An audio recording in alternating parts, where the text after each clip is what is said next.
My name is Mark, and I've spent the better part of my life working as a camp counselor. Over the years, I've seen my share of strange things, but nothing compares to what happened at Camp Clearwater, nestled in the dense woods of Maine, just outside a small town called Brickton. Camp Clearwater was, in many ways, a perfect summer camp. The towering pines provided ample shade, the cabins were rustic yet cozy, and the lake, oh, the lake, was the crown jewel. Clearwater Lake was a pristine body of water, so clear that on a sunny day, you could see straight to the bottom, even in the deepest parts. The kids loved it. They would spend hours swimming, canoeing, and fishing, their laughter echoing across the water. But there was one night when the laughter stopped, and it was that night that changed everything. It was the summer of '96, and I remember it as if it were yesterday. The day had been particularly hot, the kind of heat that sticks to your skin and makes the air feel heavy. The kids had spent most of the day in the lake, trying to cool off. By the time the sun began to set, we were all exhausted, ready to settle in for a quiet night. But the night was far from quiet. Around midnight, a few of the older campers decided they wanted one last swim before bed. It wasn't exactly encouraged, but it wasn't uncommon either. As long as they stayed near the shore, we usually turned a blind eye. That night, Jody, one of the girls in the group, led the way. She was a strong swimmer, confident and fearless, always pushing the limits. I was on night duty, making rounds when I heard the first scream. It was high-pitched and desperate, cutting through the still night air like a knife. I bolted toward the lake, my heart pounding in my chest, a sick feeling of dread settling in my stomach. When I reached the shore, the scene was chaos. The other campers were shouting, pointing frantically at the water. I followed their gaze, and that's when I saw it, Jody's head, barely visible above the surface, her arms flailing as she struggled to stay afloat. I didn't think. I just acted. I dove into the water, the cold shock hitting me like a wall. I swam as fast as I could, my strokes frantic and uncoordinated. But the closer I got, the more I realized something was wrong. Jody wasn't just struggling, she was being pulled under. Her eyes were wide with terror, her mouth open in a silent scream as she was dragged beneath the water's surface. I reached the spot where she had gone under and dove down, the water closing in around me, dark and suffocating. My hands searched blindly, feeling nothing but the cold, slick surface of the lake bed. I kicked harder, reaching deeper, but there was no sign of her. It was as if she had been swallowed whole by the lake. When I finally resurfaced, gasping for air, the other counselors had arrived, shouting at me to get out of the water. But I couldn't leave her. I dove again and again, each time coming up empty-handed, each time feeling more and more hopeless. It wasn't until the early hours of the morning that we finally found her. Her body was floating near the shore, as if the lake had decided to give her back. Her skin was pale, her eyes wide open and staring at nothing. We tried to revive her, but it was too late. Jody was gone. The official report said it was an accident, that she had gotten a cramp and drowned. But those of us who were there knew better. We had all seen the way she had been pulled under, the terror in her eyes. The campers whispered about it in the days that followed, spreading rumors that something not of this world, had taken Jody. We tried to move on, to keep the camp running as usual, but there was a heaviness that hung over the place after that night. The lake, once so inviting, now felt menacing, as if it was hiding a dark secret beneath its surface. And then, the strange things started happening. It began with small things. A canoe that had been securely tied to the dock was found overturned the next morning, the paddles missing. Swimmers started reporting strange sensations in the water, cold spots that seemed to move, brushes of something against their legs when there was clearly nothing there. The most unnerving was the stories of unseen hands grabbing at ankles, tugging them under, just like with Jody. The final straw came a year later. Another group of campers, curious, thrill-seeking teenagers, decided to test the legend. They took a canoe out onto the lake one night, despite our warnings. They paddled out to the center, laughing and joking, dismissing the stories as nothing but campfire tales. But something went wrong. The next morning, we found the canoe drifting in the middle of the lake, empty. The campers were nowhere to be found. We searched the entire area, combing through the woods and diving into the lake, but there was no trace of them. They had simply vanished. After that, Camp Clearwater was shut down indefinitely. The parents of the missing kids demanded answers, but there were none to give. The authorities conducted their investigations, but they found nothing, no evidence, no bodies, nothing to explain what had happened. The locals in Brickton started calling the lake Jody's Grave, after the first girl who had drowned. They believed the lake was cursed, that Jody's spirit had somehow become trapped there, angry and vengeful, lashing out at anyone who dared to enter her watery domain. Some even claimed to have seen her, standing on the shore, her pale face just beneath the surface of the water, her eyes filled with sorrow. I stayed in Brickton for a while after the camp closed. I couldn't bring myself to leave, not until I felt like I had some kind of closure. I spent my days walking the perimeter of the lake, staring out at the water, trying to make sense of it all. I wanted to believe that it was just a series of tragic accidents, that there was nothing supernatural at play. But deep down, I knew better. One night, not long before I finally decided to leave, I went back to the lake. It was late, the air thick with mist, the kind of night where the world feels quiet and still. I stood on the shore, listening to the gentle lapping of the water, my mind replaying the events of that terrible summer.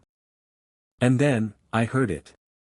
A soft, distant sound, almost like a whisper, carried on the breeze. I strained to listen, my heart pounding in my chest. It was a voice, a girl's voice, calling out for help. It was faint, barely audible, but it was there. "Please, help me." My blood ran cold. I knew that voice. It was Jody. I wanted to run, to get as far away from that cursed place as possible. But something held me there, rooted me to the spot. The water was calm, but I could see something just beneath the surface, a pale, ghostly face staring up at me, eyes wide and pleading. I didn't know what to do. I wanted to help her, to reach out and pull her from the depths, but I was paralyzed by fear. The face lingered for a moment, and then, slowly, it began to sink, disappearing into the darkness of the lake. The voice faded with it, leaving me alone on the shore, trembling with fear and sadness. I left Brickton the next day, unable to stay any longer. I've never returned to Camp Clearwater, but I've heard the stories. The locals say that on quiet nights, you can still hear her crying from beneath the water, begging for someone to help her. The lake has remained untouched, a place of fear and mourning, a reminder of the lives it took. People still talk about Jody, about the others who vanished, and about the dark, mysterious force that lurks beneath the surface of Clearwater Lake. And every time I think back to that summer, I can't help but wonder if Jody is still there, trapped in the cold, dark depths, waiting for someone to finally bring her peace. I pray that one day, she'll find it. But I know that until then, Clearwater Lake will remain a place of nightmares, a place where the past refuses to stay buried.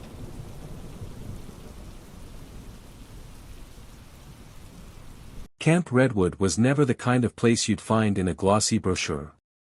The cabins were old, the paint was peeling, and the dock by the lake creaked dangerously underfoot.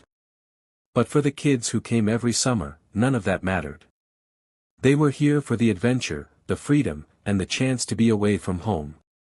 The camp had a kind of charm to it, a ruggedness that made it feel like a place where stories were born. But not all stories have happy endings. My name's Gabriel, and I've been a counselor at Camp Redwood for the better part of a decade. I came here fresh out of high school, needing a job, and stayed because, well, I fell in love with the place. The woods, the lake, the laughter of kids, it became a part of me. But there's one thing that's always been a dark cloud over this camp, and that's Mr. Harrison, the camp director. I've worked with Mr. Harrison for years, long enough to know that something wasn't quite right about him. He wasn't always the director. He started as a regular counselor like me, but when old Mr. Green passed away, Harrison was the natural choice to take over. He had seniority, experience, and for a while, it seemed like he'd do a good job. But the more responsibility he got, the more he changed, and not for the better. At first, it was little things. He'd bark orders at the staff, come down hard on the kids for the smallest infractions. A missed curfew, talking back, even sneaking an extra marshmallow at the campfire, nothing escaped his notice, and the punishments were always harsh. The way he looked at the kids, too, with this intensity that made them uneasy, made all of us uneasy. He had this way of smiling that never quite reached his eyes, like he was always thinking something dark. I tried to write it off. Maybe he was just trying to keep order, maintain discipline in a place where kids could easily get out of hand. But it wasn't long before the staff, myself included, started to sense something more sinister behind his behavior. The campfire stories the kids told began to have a new villain, Mr. Harrison, the scary camp director who prowled the grounds at night with his ever-present knife. That knife, God, I hated that thing. It was a big, ugly hunting knife, always strapped to his belt, and he claimed it was for protection. Protection from what, he never said, but the way he caressed the hilt made me wonder if it was the kids who needed protection from him. The other counselors started joking, nervously at first, that Harrison was more suited to a horror movie than a summer camp. But as the jokes faded, the unease grew. It wasn't just us who noticed it. The kids started picking up on it too. They'd whisper among themselves about how Harrison seemed to watch them all the time, how his eyes would follow them with this strange intensity, as if he was sizing them up, waiting for something. And then there were the punishments. He'd march kids into his office for the smallest infractions and keep them in there for hours.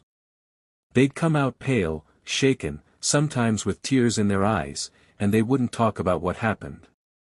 I tried asking a few of them, but they just shook their heads, refusing to meet my gaze. It got to the point where I couldn't ignore it anymore. I knew I wasn't the only one who felt this way. There was a quiet, unspoken understanding among the counselors that something was wrong with Mr. Harrison. We started keeping an eye on him, unofficially of course.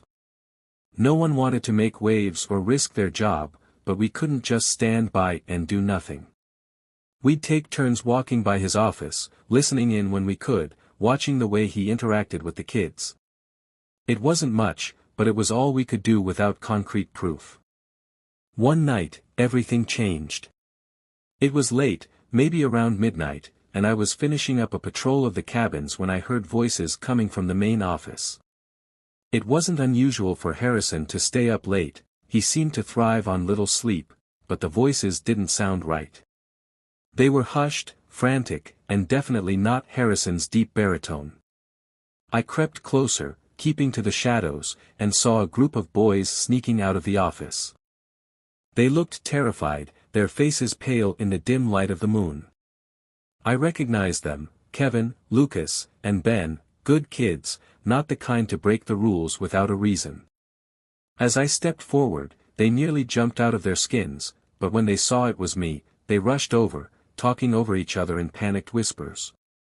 "We found something," Kevin blurted out. "In his office. You have to see it." My stomach tightened. "What did you find?" "Files," Lucas said, his voice trembling. "On all of us. Weird notes about us, about how to deal with us."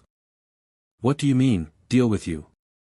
I asked, feeling a cold sweat starting to form on my back. "Just come and see," Ben insisted, tugging at my sleeve. I knew this was a bad idea, but I couldn't let it go. I followed the boys back to the office, trying to keep my footsteps light. The door was slightly ajar, and I could see the glow of the desk lamp inside. My heart pounded in my chest as I slipped inside, my eyes darting around the room. Harrison's office was just as I remembered, tidy, orderly, with everything in its place. But then I saw the files, spread out on the desk, and my blood ran cold. There were folders with every camper's name on them, organized in neat stacks. But what was inside, God, it made my skin crawl. Harrison had scribbled notes in the margins, observations about each kid's behavior, their weaknesses, their fears. Some of the notes were benign enough, but others were downright disturbing. Prone to panic, one read. Easily intimidated, said another. And then there were the ones that sent shivers down my spine, best isolated, will break under pressure, fear of drowning. What the hell is this? I whispered, more to myself than to the boys. See? We told you, Kevin said, his voice tight with fear. He's planning something. We need to get out of here. They were right. We needed to get the hell out of there and fast. But as I turned to leave, I froze. The door creaked open, and there he was, Mr. Harrison, silhouetted in the doorway, the knife glinting at his side. "What are you boys doing in my office?" he asked, his voice low and menacing. My heart was in my throat. "Harrison, this isn't what it looks like." "Isn't it?" he interrupted, stepping inside and closing the door behind him. "Going through private files, sneaking around, sounds exactly like what it looks like." The boys were trembling behind me, and I knew I had to get them out of there. "We were just leaving," I said, trying to keep my voice steady. "I don't think so," Harrison said, his hand drifting to the knife. "You've seen too much."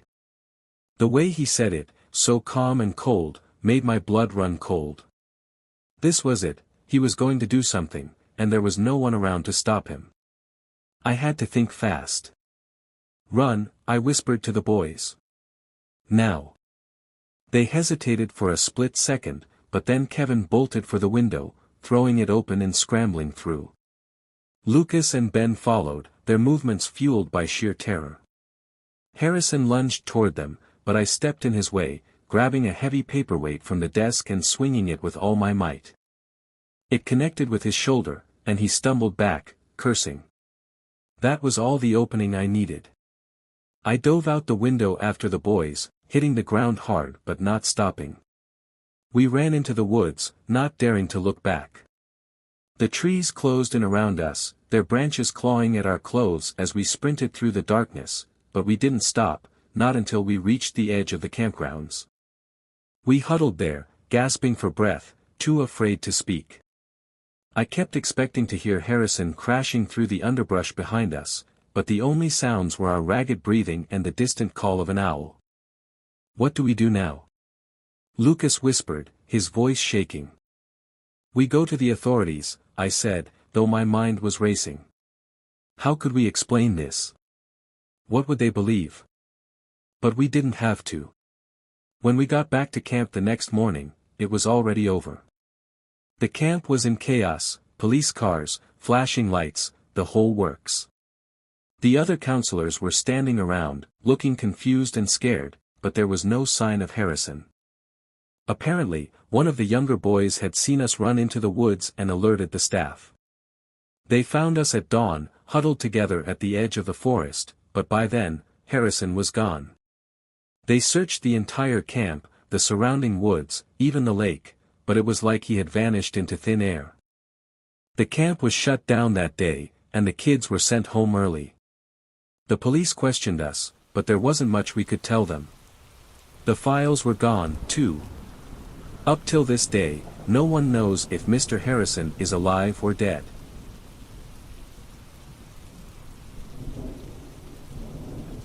I've been working as a counselor at Whispering Pines Summer Camp for about 5 years now.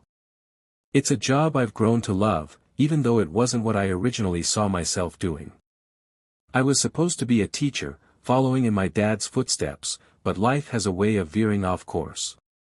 After a stint in college that didn't quite pan out, I found myself here, at a camp nestled deep in the woods, with no cell service and a never-ending chorus of rustling pines. I always told myself it was just a temporary gig, something to get me back on my feet, but the truth is, this place has a way of sinking its claws into you.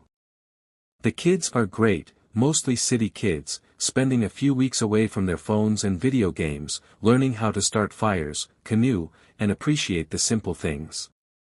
I like being the guy they look up to, the one they come to with their problems or just to share a joke. The camp's always had its share of spooky stories, as all camps do, and I've gotten pretty good at spinning a yarn around the campfire. But there's one story I never tell, one that's too real to be part of any campfire tale. This one's mine. It all started with Jerry. He was one of those kids you couldn't help but like, curious, always asking questions, and a bit of a prankster. I could see a lot of myself in him. He'd been at Whispering Pines for 2 summers before, and this time, he seemed determined to explore every corner of the camp. The problem was, some corners were better left unexplored. The first time Jerry mentioned the whispers, I brushed it off. "It's just the wind," I told him.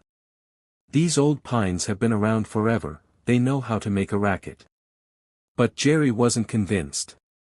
He kept bringing it up, saying how he could hear voices calling his name at night, asking for help. I figured he was just trying to scare the younger kids or maybe freak himself out a little, like we all did when we were his age. But then I started hearing the whispers, too. I'd be out on a night patrol, making sure all the kids were in their bunks, and I'd hear it, a soft, barely audible murmur carried on the breeze. At first, I dismissed it as the usual sounds of the forest. But the more I listened, the more it sounded like something else, like a voice just out of reach. It always stopped as soon as I tried to focus on it, leaving me questioning whether I'd heard anything at all. One night, about a week into the camp session, Jerry went missing. I remember the panic that gripped me when I checked his cabin and found his bed empty, the sheets still rumpled from when he'd left. I alerted the other counselors, and we quickly organized a search party. We fanned out, calling his name, but deep down, I had a sinking feeling I knew where he'd gone. The woods around Whispering Pines are thick, almost impenetrable in some places, and we had strict rules about the kids not going in there alone. But Jerry had been obsessed with the whispers, convinced they were leading him somewhere, and I was afraid he'd gone to find out what they wanted. We searched for hours, calling his name, but all we found was his flashlight. It was lying in the middle of a clearing, still on, the beam pointing uselessly at the trees. There was no sign of Jerry. It was like he'd vanished into thin air. We combed the area, but there was nothing, no footprints, no broken branches, nothing to indicate where he might have gone. That night, I couldn't sleep. I kept replaying the events in my mind, trying to figure out what could have happened. The whispers were louder than ever, but now they sounded different, more frantic, like they were trying to tell me something. I kept telling myself it was just my imagination, that I was exhausted, but the unease gnawed at me. I knew the woods were hiding something, something we weren't meant to find. The next day, we called in the authorities. They brought dogs, more searchers, even helicopters, but it was all in vain.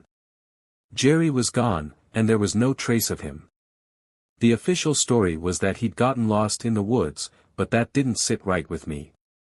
Whispering Pines had its share of accidents over the years, a broken arm here, a sprained ankle there, but no one had ever disappeared like this. The camp was supposed to be a place where kids were safe, where they could have adventures without real danger.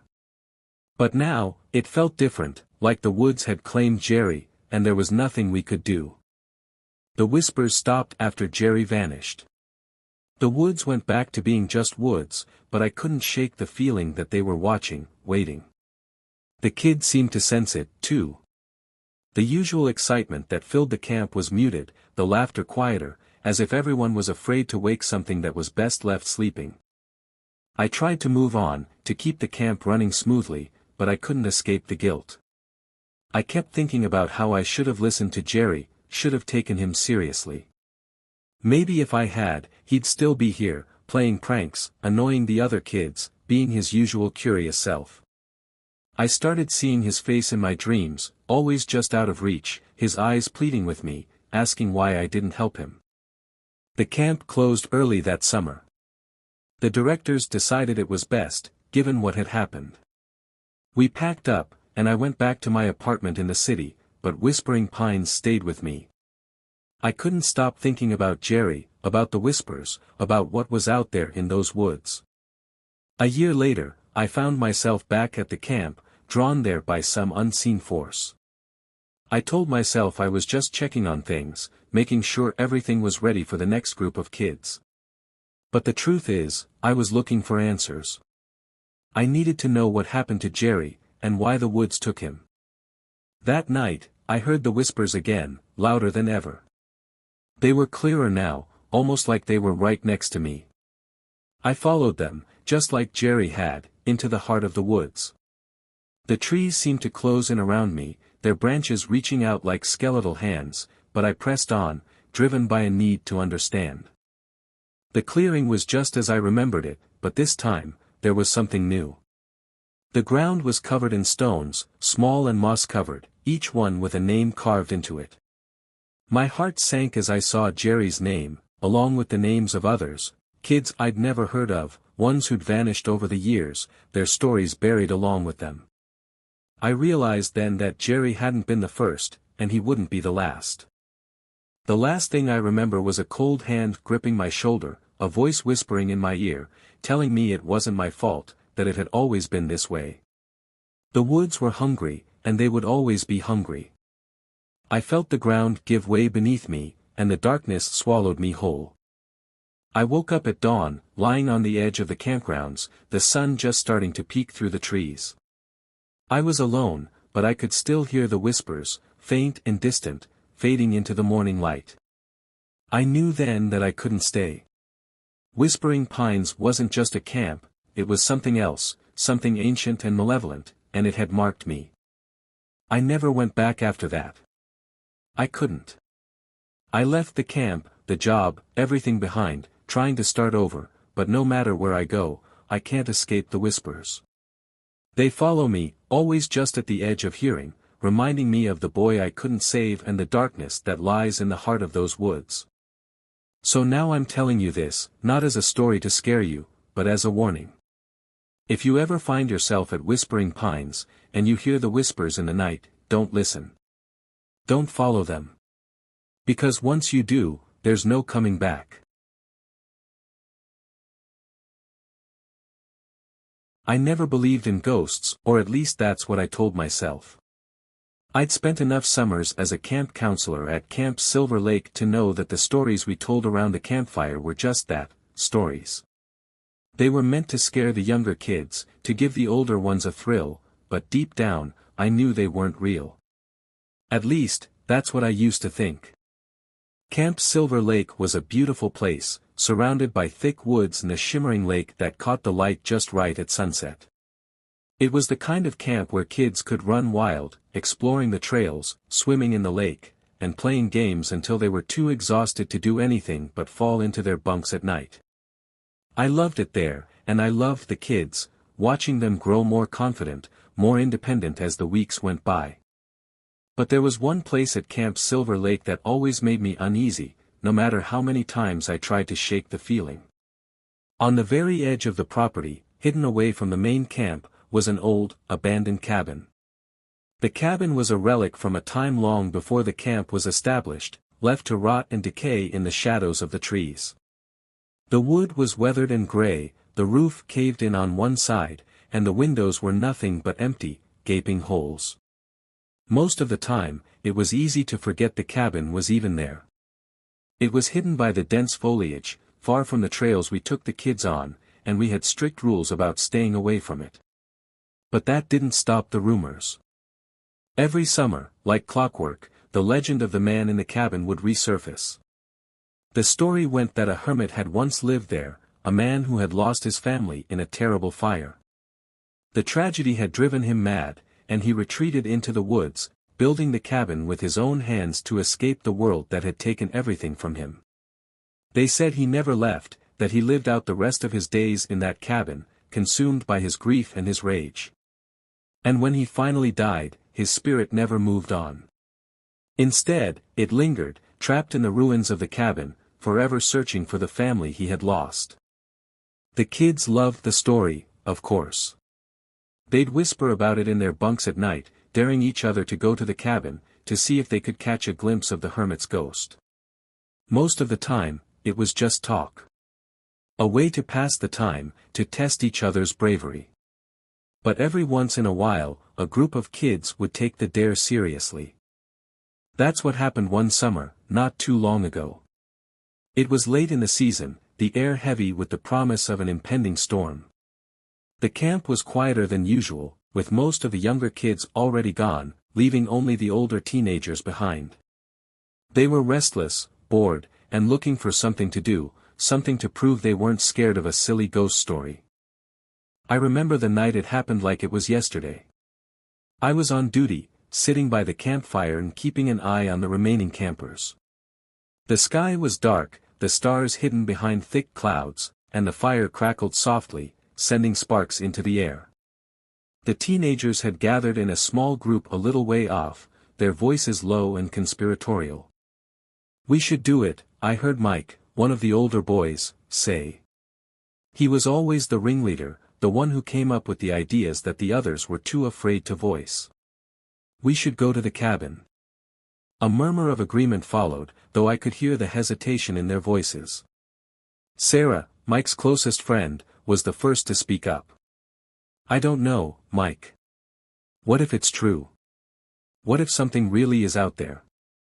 Mike scoffed, trying to play it cool. "It's just a story, Sarah.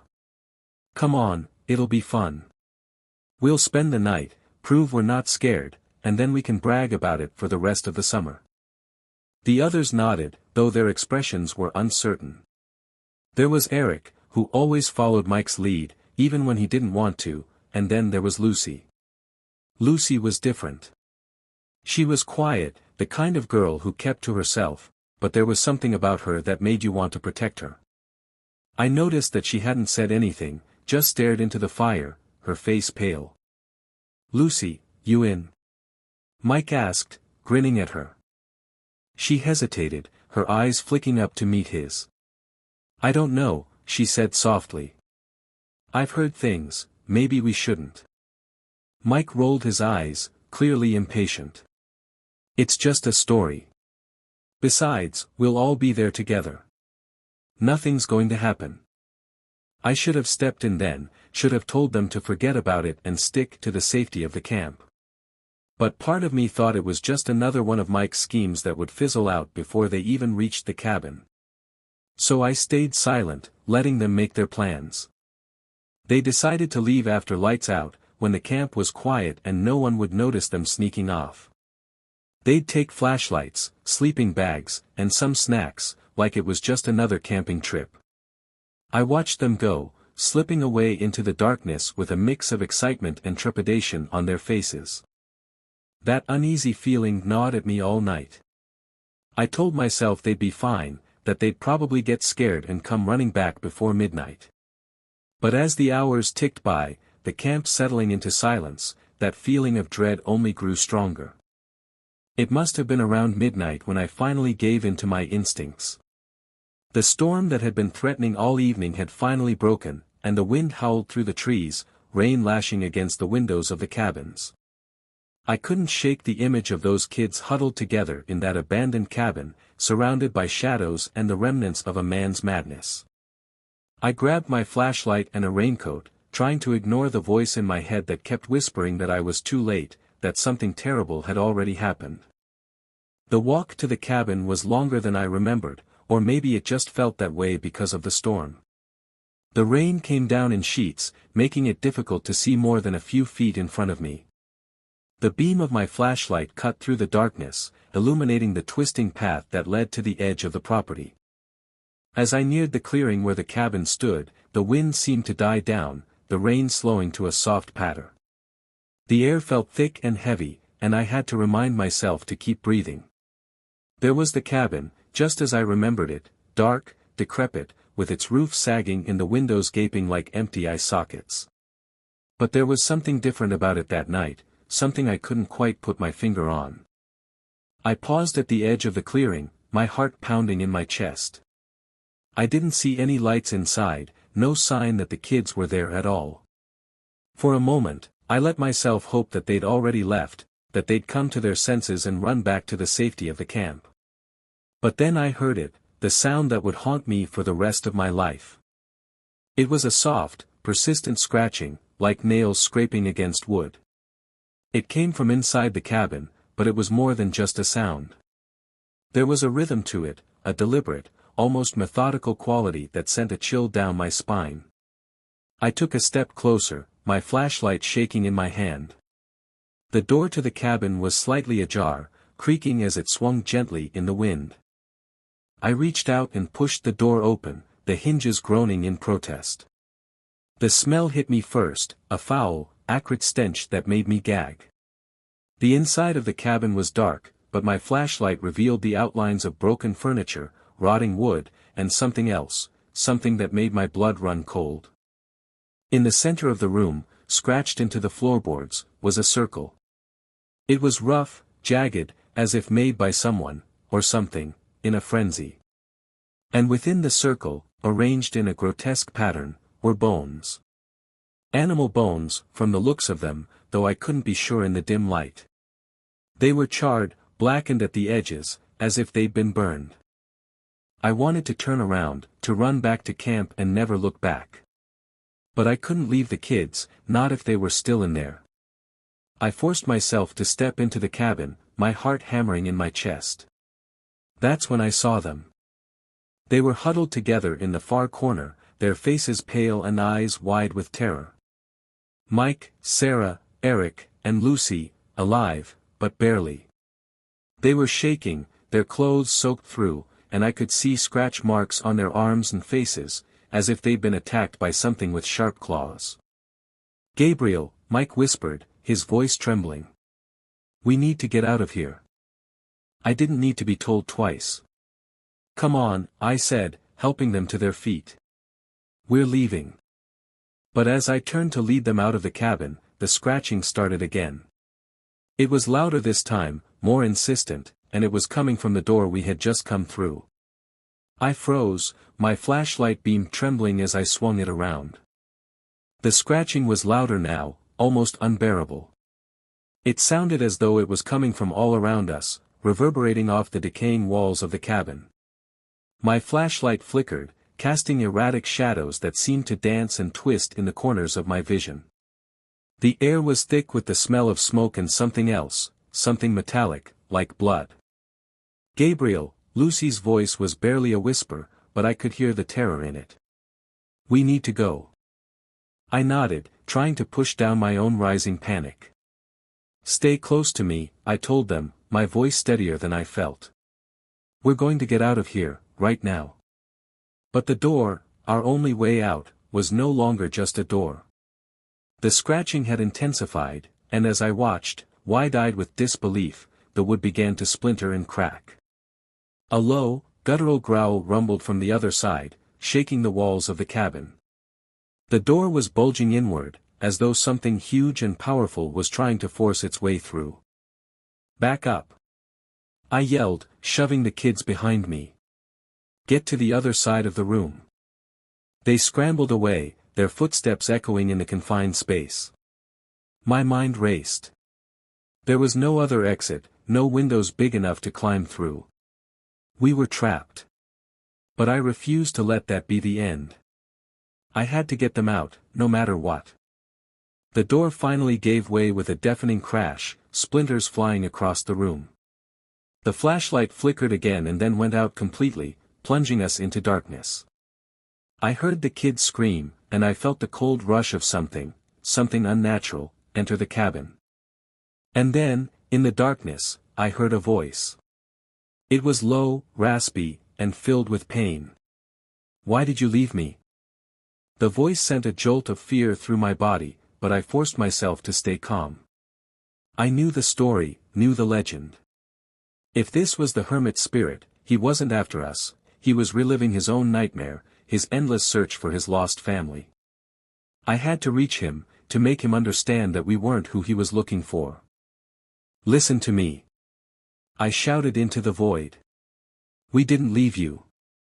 We're not the ones you're looking for." The scratching stopped, replaced by a heavy, oppressive silence. The air felt colder, and I could hear the kids breathing heavily behind me, their fear palpable. I swallowed hard, praying that my words had reached him.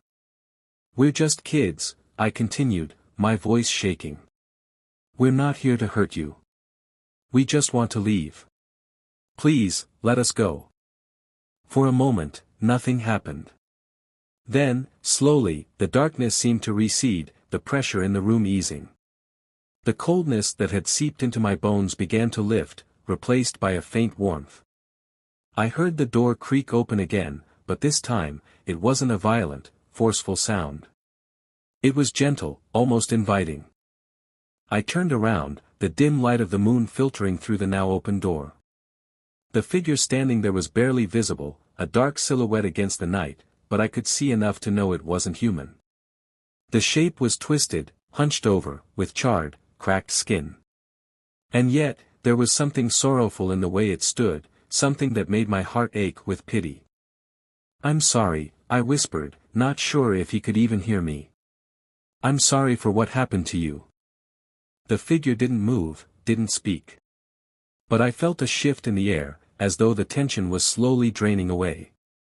The scratching had stopped completely, and the oppressive weight that had filled the cabin was gone. Let's go, I said to the kids, my voice soft but urgent. Now. We didn't wait for a second invitation. I grabbed Lucy's hand and led the way out, the others following close behind. We moved quickly, stumbling over the uneven ground as we fled the cabin. I didn't look back, didn't want to see if the figure was still there, watching us leave. The storm had eased into a light drizzle by the time we reached the main camp, our clothes soaked and our bodies exhausted. The familiar lights of the camp felt like a beacon of safety, and I let out a breath I hadn't realized I was holding. We collapsed onto the porch of the main lodge, the adrenaline finally wearing off. The kids were silent, their faces pale, but they were safe. We were all safe. Are you okay? I asked them, my voice shaky. They nodded, though none of them spoke. They didn't need to. The look in their eyes said it all, they had seen something they would never forget, something that would haunt them for the rest of their lives. But we had made it out. We were alive. As the first light of dawn broke through the clouds, I looked back toward the woods, where the cabin was hidden in the shadows. The legend of the man in the cabin would continue, passed down to the next group of campers, and the next. But I knew, deep down, that we had encountered something real that night, something tragic, something lost. I could only hope that, in some way, we had given that tormented spirit a measure of peace, and that maybe, just maybe, he would finally find the rest he so desperately sought. We never spoke about that night again. It became an unspoken agreement between us, a secret we kept from the rest of the camp. The kids left the next day, returning to their homes with a new wariness in their eyes, and I stayed on at Camp Silver Lake, always keeping an extra watchful eye on the edge of the property, where the cabin sat hidden among the trees. But every once in a while, when the wind blew just right, I thought I could hear a soft voice on the breeze, asking that same haunting question, "Why did you leave me?" And every time, I would close my eyes and silently reply, "We didn't. We're still here. But now, you can rest." And in those moments, I liked to think that, wherever he was, the man in the cabin had finally found some peace. Thank you so much for watching and supporting my channel. Your time and engagement mean the world to me. If you enjoyed this video, please don't forget to like, comment, and subscribe for more content. And be sure to hit that notification bell so you never miss an update. Your support keeps this channel going, and I truly appreciate each and every one of you. Thank you.